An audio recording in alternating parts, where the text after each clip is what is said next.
going to start session 6 on cybersecurity and intelligence. And I'm honored to introduce Professor Sheri Markose, which is a professor in the Department of Economics in the University of Essex in the UK.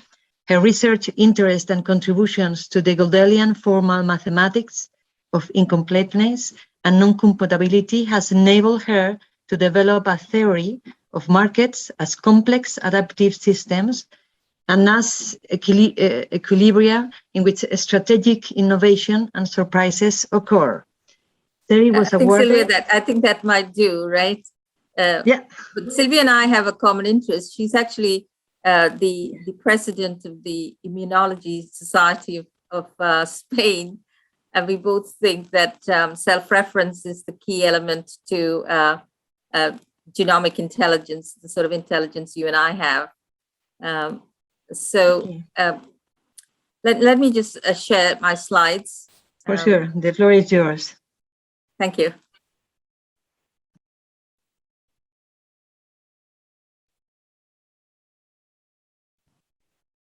Okay. So self-reference is the basis of genomic intelligence. Let me just put it onto the, this is mostly based on this paper that has just come out on genomic intelligence and Uber cybersecurity, that the Gödel sentence has something very important to do with the way in which we process information. So basically, taking on from what Carl left off, intelligence or general intelligence and cognition is all about maintaining homeostasis, and life itself is the ultimate objective, and keeping life's vitals within a narrow range is what intelligence as a whole is all about. But the point that I will make is that this homeostasis is achieved as a result of the controls moving into becoming digital. I mean, they became smart. So the homeostasis is not achieved like a thermostat where you change a knob or something, that's what I would call an analog system. The homeostasis, let's say, if you want to maintain insulin levels at a certain level, is all controlled by a series of smart controls or digital controls. Using a concept that Sarah Imari Walker and Phil Davis said in 2013, they claimed there was an algorithmic takeover of biology. I mean, we've lost a lot of our audience, but yesterday we were saying that was the nature of the digital world that we live in, that it is governed by algorithms. We're moving away from the analog world and physical world into this world that is entirely code-based. So we have to take digitization seriously, not just as metaphors. And I'm saying, in the view of Hector's talk about the unreasonable effectiveness of mathematics itself, this world that, this was first said by Sidney Brenner about the gene science itself. We are awash, we are in, there's a deluge of data, but no unifying theories. So just as Carl talks about the free energy principle as giving us some unified framework, I would say that this Gödel-Turing post recursion function theory could be used to understand information processing in these digital systems. So after all,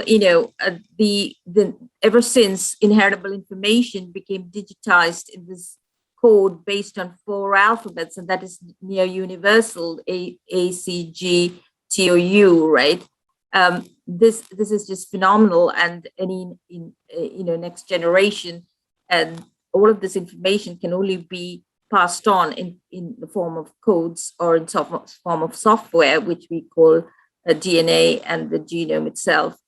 So the first thing to note is that in such systems, only software can change software. And this is actually quite a huge, the fact that this is sinking in is a result of this lady who I met, who I got to know very recently, Barbara McClintock. She won a Nobel Prize in 1983, and she discovered, the nature of, the homeostasis that is achieved let's just look at what needs to be achieved within, let's say, multicellular life, like in humans. We've got 27 trillion cells, about 200 different cell types, and less than 2% of human genome is protein coding. The remaining 98%, as one might imagine, is about gene regulation. And 45% of this is made of these things called transposable elements. So what Barbara McClintock says, she discovers the role of these transposable elements, and what they do is they literally edit genes.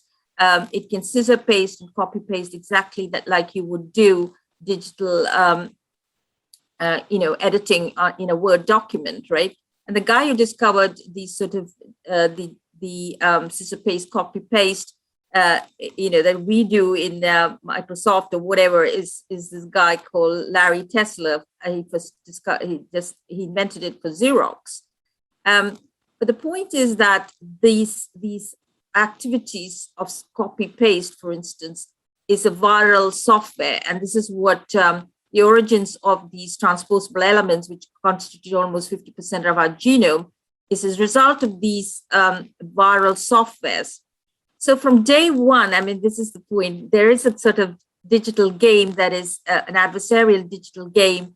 It has always been there from the start of life itself. There's been a Faustian pact, and George Dyson, says that it is, the replicative code itself in the DNA is a result of a digital parasite of incorporated into an analog metabolism of its host. So from day one, we've had this digital game, an adversarial game, which is part and parcel of the way in which intelligence evolved. And this is not just something that this great quotation says, that it is a result of a digital parasite incorporated in analog metabolism. There are other people like Fortier and Zimmer. Zimmer's recently had a very, very interesting talk about this. So what I'm trying to say is that this digital game has to be taken very seriously about how we evolved and how did it happen. So the mathematics, the unreasonable effectiveness of mathematics, I'm going to say that all digital systems, especially very advanced ones that can incorporate complexity and novelty, would have these properties of Gödel, Turing, and Post. Firstly, the point that we made yesterday about digital systems, there are unique biotic identifiers. This is what we're struggling to achieve in the world that is becoming increasingly digital. This is the digital economy. But in terms of biology itself, biology is the most digitized. It is digitized materials. Every biotic element has a unique identifier, and in the big picture, these are Gödel numbers. And then all the recursive function operations that Hector did not sort of come into the nitty-gritty of what is involved here. Firstly, the concept of self-reference, I would say, is front and center of how intelligence is all about. I mean, in the very fact that you and I can make any reference to ourselves or to others is entirely as a result of these operations. And unlike so again, pushing the envelope about using these recursive function theory, what we would be using here would be fixed points, specifically of programs, and not minimizing prediction errors or the like. That's what I'm going to be arguing. That's, the brain would be using these sorts of fixed points coming out of recursion function theory, rather than just sort of doing minimizing free energy. And it would then require different organizing principles as how the homeostasis itself would be achieved. So the second biggest point about Gödel is all about trying to exit out of listable sets. That is the long and short of his incompleteness theorems, that there are objects that one could not have listed, and the nature of unreasonable effectiveness of mathematics requires you to then take on board the specific steps that he used. The first step that he used, or one needs to account for, is not just that there is central to this framework is the notion of a program that builds the machine, then runs that program. That is the basis of self-reference or self-assembly, as it would be called today. And then the entire online system of the ribosome and so on are conducting these self-assembly or self-referential programs. And what Gödel says is that it is not about machines running their own codes, as it were. It is about a copy of a machine running its own code. In other words, it's a meta mapping. You'd wonder why that would be so important to life or multicellular life. And these two concepts called self-ref and self-rep have been made popular by Hofstadter, no less. Except it's very strange that people have these great, hugely genius-like ideas, and then now Hofstadter says what is important to intelligence is not these sorts of things that he wrote in his famous book, but common sense. I mean, people have told me many times that I have no common sense, and I just wonder, whether that is, Hofstadter now sort of says that is what is missing in AI and things like that, and sort of left his original genius-like intuitions about why self-reference and self-rep are important. The third and final thing is that this system, which I will call a formal system, has to identify negation or hostility, and this character that embodies hostility and negation to anything that can be predicted is what Gödel calls the liar. And then, you can think of it as a viral agent, the hostile agent, which would negate codes or will hack codes. So these are the three elements that you would need. And ultimately, coming from the Gödel maps would be the sentence called the Gödel sentence. He's able to constructively create a Gödel sentence. To this day, till almost 90 years old, since that sentence was generated by Gödel, people found no use of it. This is ironic, whereas I'm going to show that this is front and center of the way in which the genomic system generates statements. Every code should be able to self-report it as being hacked. This is ultimate, because if you can't do that, that system cannot then generate novelty. Now, you might think this is far-fetched. Now, I want to sort of show to you that the evidence is as follows, that, what we have here is two big paradigm shifts in the way in which evolution occurred. 500 million years ago with jarred fish, there was a big bang of immunology, right? And as Sylvia Ramon says, we found exactly the first and the second of the first of the Gödel self-assembly machines is the nature of all ribosomal self-assembly. I'll show you the math and the picture what goes on. The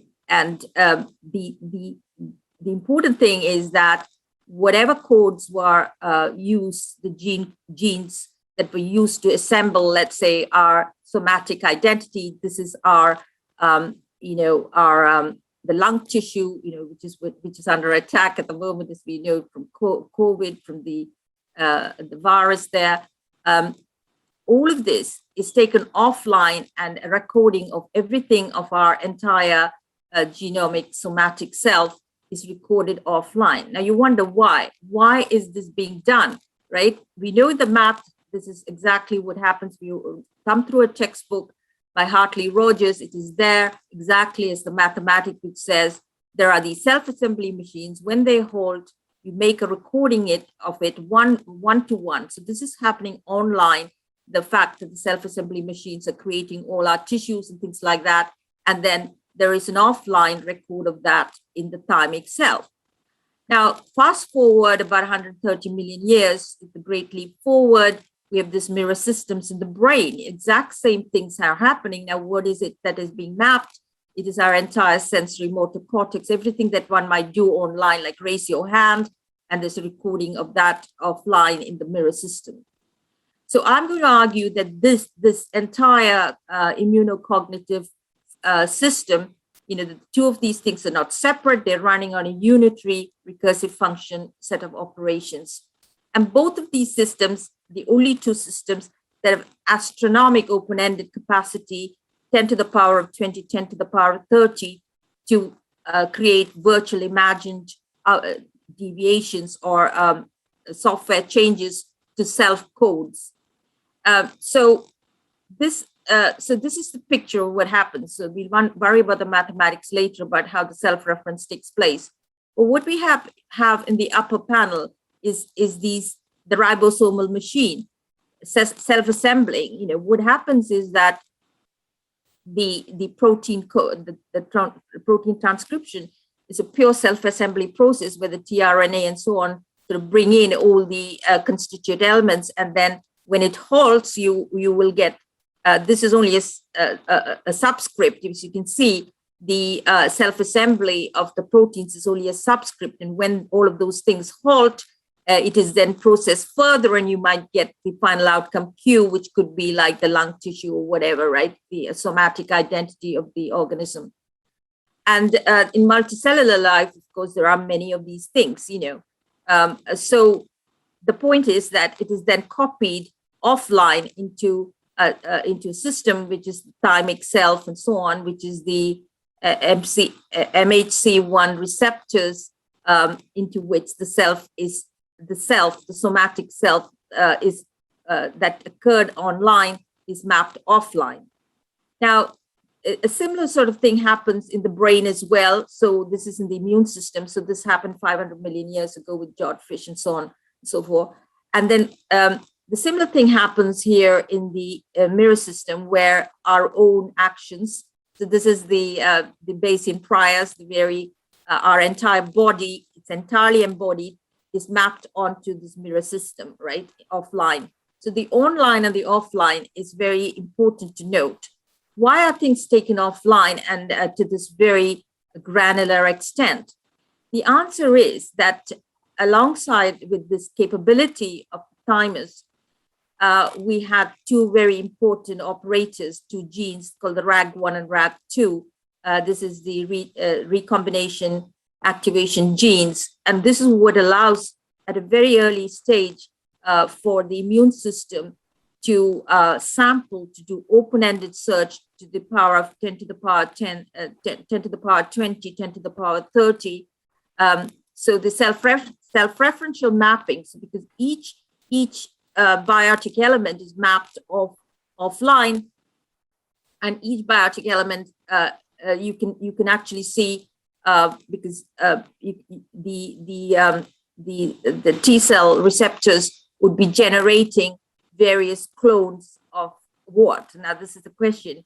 Basically, they are generating clones of changes to the original gene, because the recognition that your gene has been changed, sorry, the outcome of genes being changed in your cells is what is causing deviations from your somatic identity, right? And the autonomy of this system is all important. The primacy of these codes are all important. And the immune system, the adaptive immune system developed as a result of that. So let me just contrast this with what would be happening if it wasn't, if somebody wasn't going to come and attack your code. The big paradigm shift is between the so-called innate immune system is where the defenses are analog. In other words, you would have very many medieval tactics like toxicity, heat, and so on, which would be used to identify a foreign object, right? Or something that is not yourself. Now, the difference here is as follows, and this is what Sylvia and I have been talking about. In the adaptive immune system, here, the other is a projection of self. What you want to know is first yourself to work out what changes have come about as a result of that. So this is where the notion of self and self-reference is critical, and the way in which all of intelligence, and these are the things that I keep saying are missing from Carl's view of intelligence and cognition and so on. While embodiment is now taken on board, for instance, in Vincent's work, I don't see any mention, I think Oren as well, when you talk about representation, this is the ultimate representational system where, where the self-assembly codes for our somatic self is mapped offline. It's pure Gödelian, it's textbook recursive function theory. I can show you exactly the mapping that occurs in Hartley-Rogers, for instance. And ironically, this is missing, so in the computational theory of cognition, by people like Fodor and so on, they simply do not mention the self-ref and the self-reference as being important to to computation theory. They talk about the generative power of softwares, because once you have software, you can bring in the recombination, the big guns of recombination and do all sorts of software changes. And I'm told that, people who, people like Doyon Farmer say you don't need to worry about Gödel, you just need to worry about recombination. But I'm going to prove you wrong. You have to set it. You have to embed this in a formal system and also embed it in a blockchain, because unless you do that, just going wildly, this is where the AI world is also going completely astray.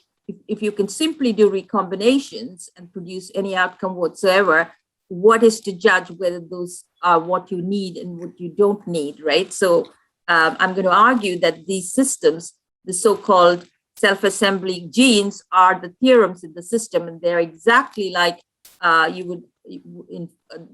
are the way it's formulated in formal systems of ML post and so on. So just coming back to the issue of what is the distinction between being attacked by some agent. So the innate immune system, powerful as it is very sophisticated in its own right, but it doesn't detect the other as a projection of self. There's no self-referential mapping. That is so important, and I don't think it has been taken on board sufficiently. This addition here is phenomenal. This is absolutely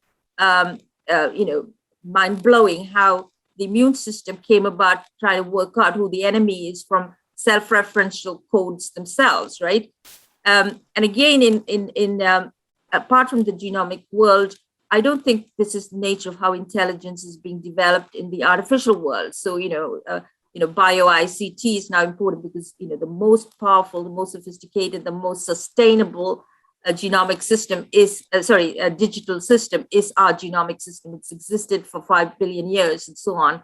And we are still walking and talking and not completely gone berserk, right? So the formal system, let me tell you how embedding. So the fact that you have these halting machines here, which create all the somatic identity, it is part of a formal system. So what you have here is that this is pure, these are codes that run on, these are a machine G that runs its own code G, right? And it halts. These are theorems in the system, this is called a creative set. And this is again going back to what Hector was talking about, creative and productive. So if these are your theorems, right, what are your non-theorems? All negations of these, it would be easy to say all negations of these would be forbidden codes. And this is what people like Genevieve and so on talk about, forbidden codes.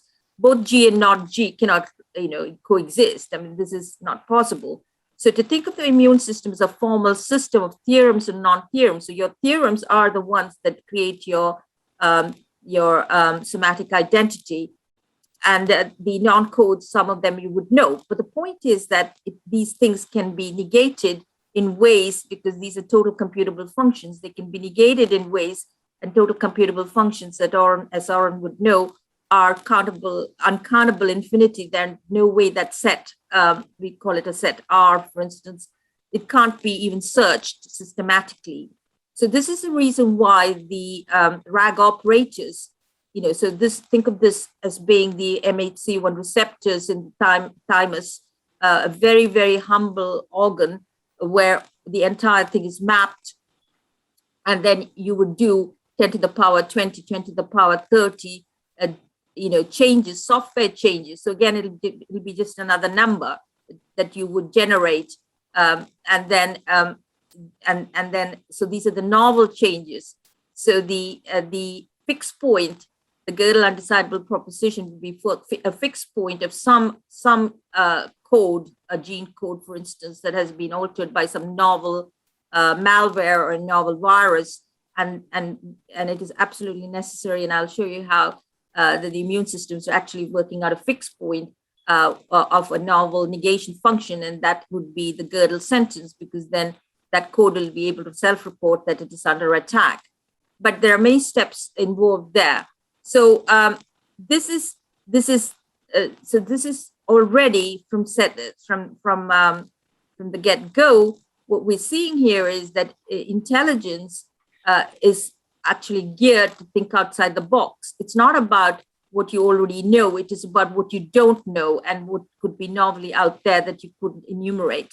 So if this Gödel sentence cannot be generated unless the code can, the necessity for the code to identify the exact function of the enemy that is changing it, it really cannot come up with novel antibodies. It can't go into this sort of the novelty production.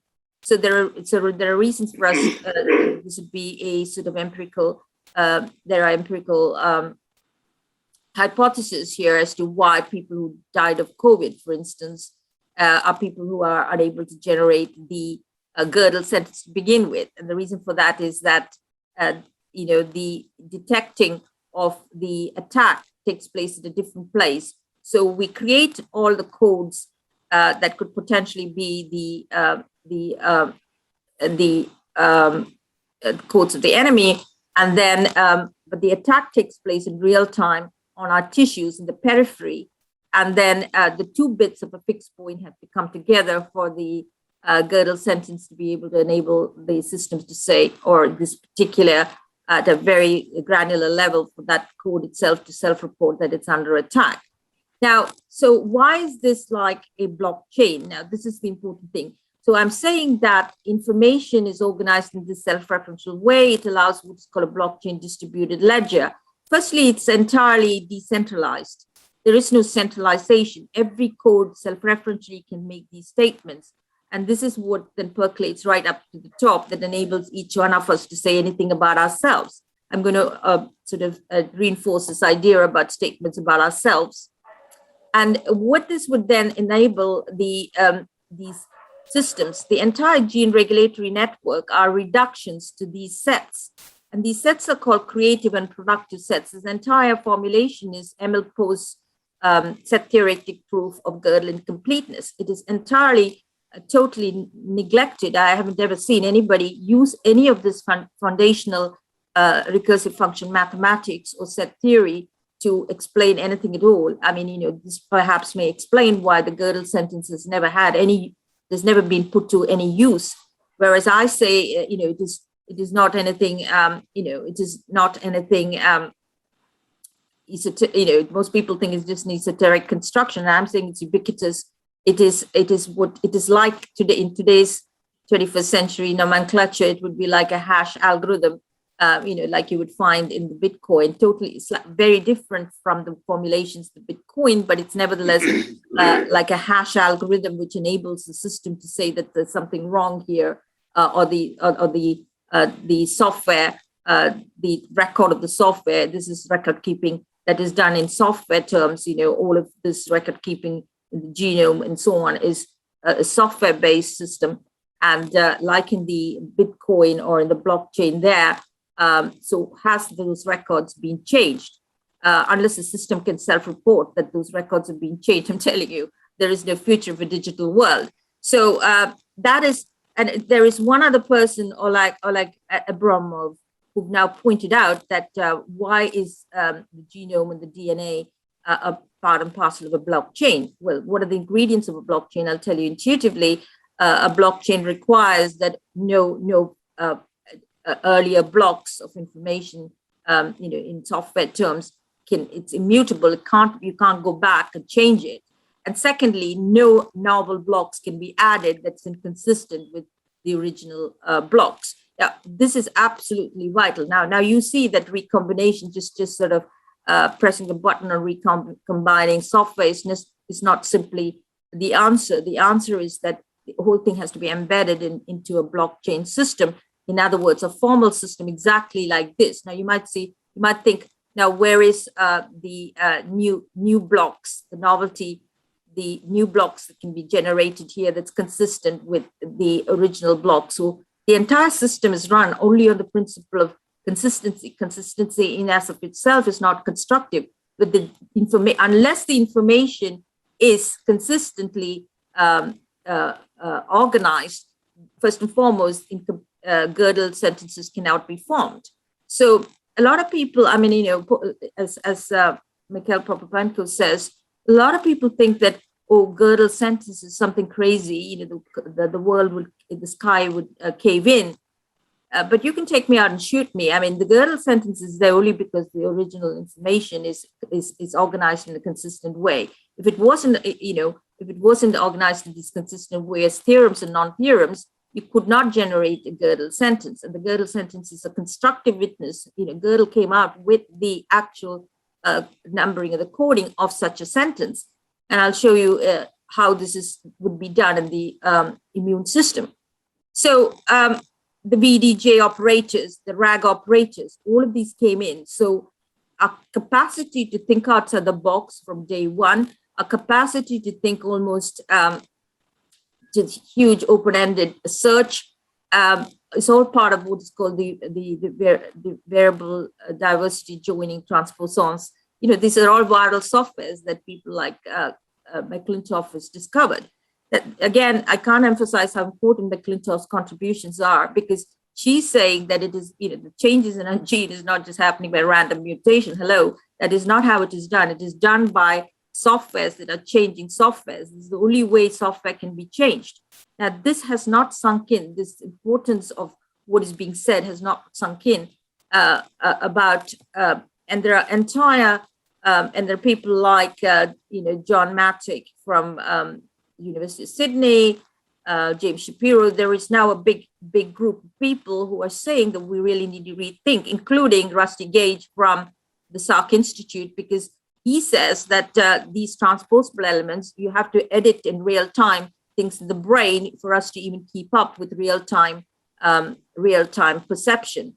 Now, all of this is being missed out because, I'm not saying there are elements that are important in the statistical way of the brain and the Bayesian modeling and all that sort of thing, but that is not the language of the gene science. And I would say that we need to get back to the gene science, the codes, and talk about the softwares involved. In the brain, a very important part of how is negation recognized. There is evidence by people like Scott Kelso. His group found that it's not just the mirror neuron system for which they have certain ways of identifying that mappings of the mirror neuron is occurring. In other words, I make you out. So now I've established that the way in which these systems make out the other is from self-referential mapping. So in the mirror neuron system, what happens is that I'm inferring from simulations, embodied simulations, that you are raising your hand because I'm reusing the codes when I raised my hand, right? That is the only way we can actually make out one another.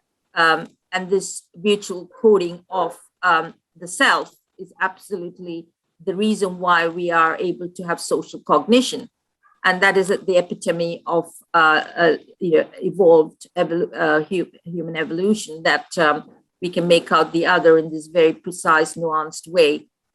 So we're empathic, but equally we are Machiavellian, because we, after all, evolved with these viruses and so on. So am I done for time?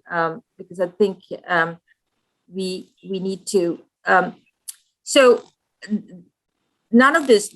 So what I'm saying is the immunocognitive system is running on a single recursive function machinery, right? There is a very large literature about this, from Erin Cohen and so on, but they don't use any of this machinery. So it's a lot of confusion. If you read what they're saying, sometimes they say some things, but I say, again, the importance bring the mathematics in its entirety, and to then use it, because then we're either, there's more precision about what it is that we are hypothesizing. And of course, the math itself would, because of the unreasonable effectiveness, it will help us to understand what could be happening. So what I'm trying to say is that in these systems that are digital, it can only be in these sorts of ways. This is nature of the unreasonable effectiveness of mathematics. Or you would require these structures and constructions if you need to sort of be able to produce novelty. So this is the nature of how I would go back to some of these the literature who talk about self-reference. They talk about the unitary nature of immune cognitive systems, but they don't use any of the mathematics that I have used, right? Okay, so who else has said this about this two-step self-referential process? There is this Japanese neuroscientist called Ciuda in 2014. He's the only other guy who's ever said this. He says, when neural systems process a self-referential description, they may first have to make a copy of the object of self-reference and then refer to this copy, right? This two-stage formalization, realized mathematically, the proof of Gödel incompleteness, etc., is something that he talks about. But then, he doesn't push this far enough, because then he goes back to the usual some dynamical system approach. In other words, totally not software based. But I believe, I think Carl says that he's recently is wanting to come back to this framework, and I'm in touch with him in the hope that we press this framework further. How is it? I mean, Oren may be able to tell us, because he knows about incompleteness and so on. Why is it that these, the mathematics was not mapped sufficiently to give a more complete theory of computational theory of cognition itself? So I think I'm running out of time. So I won't, there is other things about, I'll just show you about the fixed point itself. Let me just show you the maths about how these things are written up. So this is this object here. This object here is exactly the self-reference or the self-assembly machine that is driving things like the ribosome. And people like Neil Gershenfeld says that biology solved it 5 billion years ago, whereas now in the 21st century, we are trying to create such programs which would then assemble all the digitized materials to then output the final object, whatever it may be. So you notice that the self-assembly machine is just a sub-program. Self-assembly is done by tRNA and all these things that bring in all the amino acids and things like that you need to then make it into a protein at this level. And these proteins, Gunter Blobel and say, these things are entirely like you would think, you would understand from Internet of Things. They have zip codes. They tell you where to go. They are digitized to the nth degree. It's already all, how it happened, we don't know, but it is like that. And then finally, this is the ultimate model of self-assembly and the production of outputs, which would then create, as I said, the somatic identity. So so this is the Hartley-Rogers things. What this says is that if the self-assembly machine runs online, then you make a record of that with the sigma function. So this is online and this is offline. This is what happens in the thymic self and in the mirror neuron system and so on, right? The record, it's not about the machines have run and done their job, and then we have a record of that. And the record of that is simply to make out the self and the other and any changes that could be brought about as a result of that. So that is the starting point of all cognition. So let me just quickly show you what is the nature of dynamics in the system.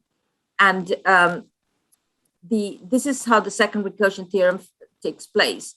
So what we're saying is the diagonal element, some subset of it is what is already run and created somatic identity. And then what happens is some function, a negation function specifically, let me see if this will work. It's done by one of my students, this machinery. So what happens is this is the fixed point. We're saying that the program that changes the original code, then you have to find, so think of this entire object in the brackets is this index V. So we are saying f of V is equal to f is equal to phi of f of V is equal to phi V. So V is the index that you need to generate from the fixed point theorem, and there is always this can always be constructed. And the immune system does this in this following way. The T cells offline, in the thymic cell, generates that function V. So the V as a result of the original code being changed. And then the attack takes place online in real time in the peripheral MHC receptor. So this is as a result of the attack. And the two bits have to be brought into sync, and only then would the Gödel sentence occur, and this particular code G, or whatever somatic tissue it pertains to, will be able to report that it's under attack. So it's entirely a smart way of generating these sorts of signals. And from there, the logic of the system will then require an antibody to be a novel antibody. Only novel objects can be generated at that point. So the world then grows like this. This is what we call a productive set, that new objects are added, but they can never belong to the original set. So, so the new objects actually become the indexes of the new set, and this will grow ad infinitum. So this is the incompleteness that would occur of productively adding on. And every time that these things are added on in this way, it is always consistent with your original theorems. So this is how the blockchain and everything, the entire regulatory, gene regulatory networks and so on, would be recursive reductions to this original formal system. So the system is kept under, it's controlled by a very tight ship, but in a very decentralized and in ways in which the blockchain would occur, because you see at every step, you could be made sure that if there's a Gödel sentence, then we are alerted to the fact that there is some discrepancy or some hack of the original codes, and we would then either have to respond to that with like in an antibody and destroy whoever is trying to attack us and so on. And the exact same thing is also done possibly in the brain. So let me stop at that, because I think I've made the main points here. And to conclude, there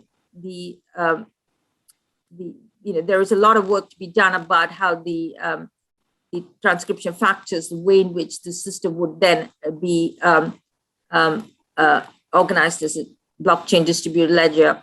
But that is still work to be done. Okay, so I'll stop there. Okay, excellent talk.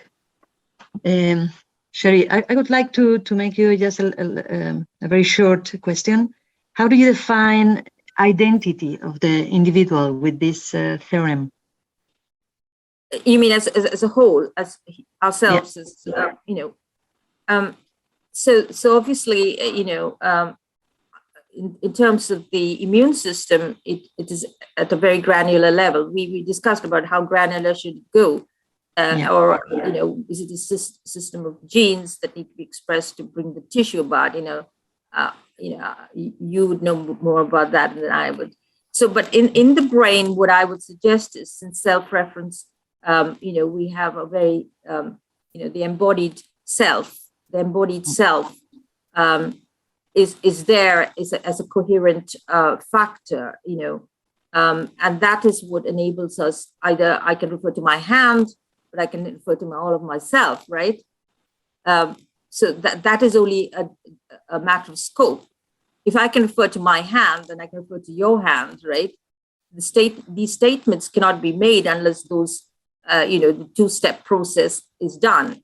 How can I refer to my hand unless, there is a offline recording of that, to which I can then apply some other further recursive operations, right? A lot of the recursive operations are already done.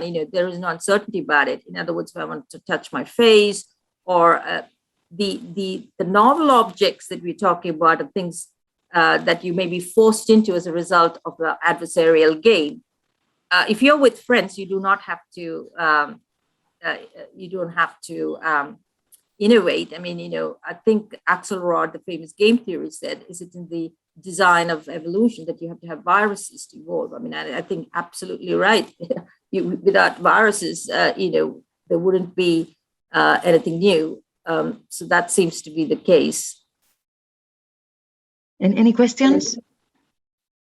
Oren, yeah. Yes, Sheri, could you clarify this? I mean, I understand why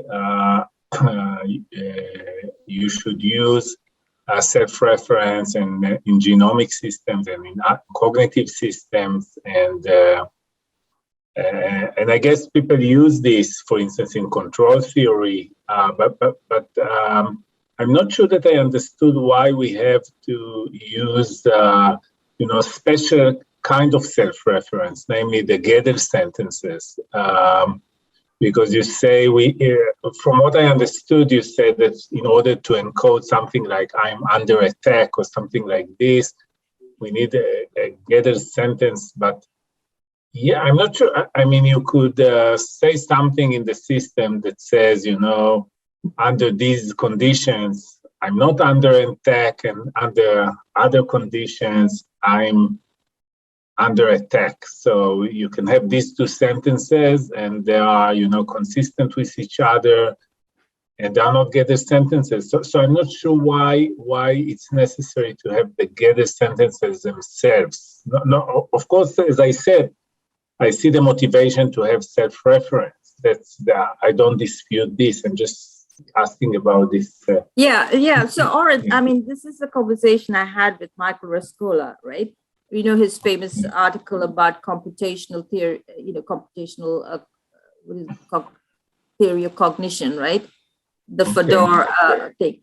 But my question is, computation theory, as I showed you, recursive function theory, he himself admits it's only 150 pages of, Hartley Rogers or Nigel Cutlin. I haven't gone anything beyond textbook. So I'm saying that this is lying in plain sight. Meaning to say, this map in here, it's very badly sort of pasted here. This is from Hartley Rogers. It says that if a machine with code G running its own code G, right? Now, one referee asked me, what is that, right? A machine G running its own code G. But you and I in recursion function theory know, we keep talking about that. That's self-referential. It comes from that Cantor diagonal lemma, a set that has its own, a set with an index Y contains its index, right? The basis of Russell's paradox and all that sort of thing. So we know this. But then I was asked to say, what does this mean in biology, right? A code, a program that then builds a machine that runs the same program, right? And it was a throwaway remark by Neil Gershenfeld in a handbook on the fourth industrial revolution. It says that today in 21st century, and in his labs, he's got a lab called Self-Assembly Labs. He says, this is what we are trying to build.